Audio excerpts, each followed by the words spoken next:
नमस्कार, मैं हूं वैशाली। आप देख रहे हैं the Bharat times news channel. आइए रुक करते हैं आज की बड़ी खबर पर। गठबंधन की डोर फिर से टूटी। बिहार की राजनीति में एक बार फिर उबाल है और इस बार चर्चा में है तेजस्वी यादव और वीआईपी प्रमुख मुकेश सहनी। महागठबंधन में एक बार फिर दरार की खबरें सामने आ रही हैं। पिछली बार की तरह इस बार भी टिकट बंटवारे को लेकर खींचतान तेज हो गई है। जानकारों के मुताबिक मुकेश सहनी इस बार 60 सीटों की मांग कर रहे हैं, जबकि आरजेडी की तरफ से इतना बड़ा हिस्सा देना फिलहाल नामुमकिन नजर आ रहा है। यही वजह है कि गठबंधन का भविष्य अधर में लटका हुआ है। तेजस्वी यादव एक और विपक्ष को एकजुट करने की कोशिश कर रहे हैं, तो वहीं दूसरी तरफ सहयोगी दलों की मनमानी उनके लिए बड़ी परेशानी बनती जा रही है। खासकर मुकेश सहनी, जो खुद को एक्सट्रीमली बैकवर्ड क्लास यानी ईबीसी वोट बैंक का बड़ा नेता मानते हैं, वह कम सीटों पर राजी होने के मूड में नहीं है। पिछला अनुभव और नया तनाव। 2020 के विधानसभा चुनाव में भी मुकेश सहनी और आरजेडी का गठबंधन ऐन मौके पर टूट गया था।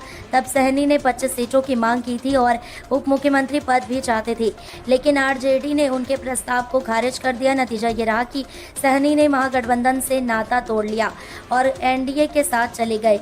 लेकिन चुनाव के बाद भी उन्होंने खुद को ठगा हुआ महसूस किया और बीजेपी से भी अलग हो गए। एक बार फिर जब चुनाव की बिसात बिछ रही है तो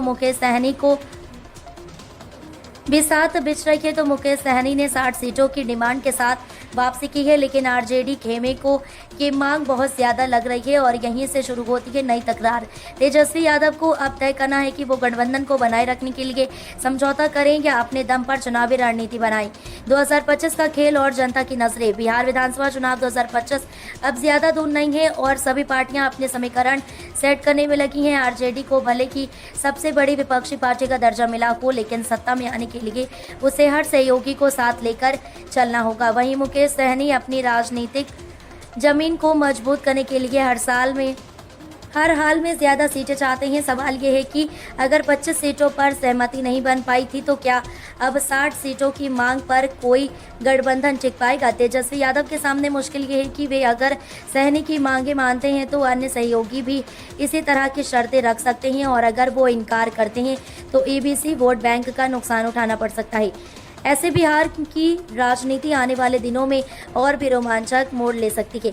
क्या गठबंधन टूटेगा या फिर हो जाएगी कोई बड़ी सियासी डील?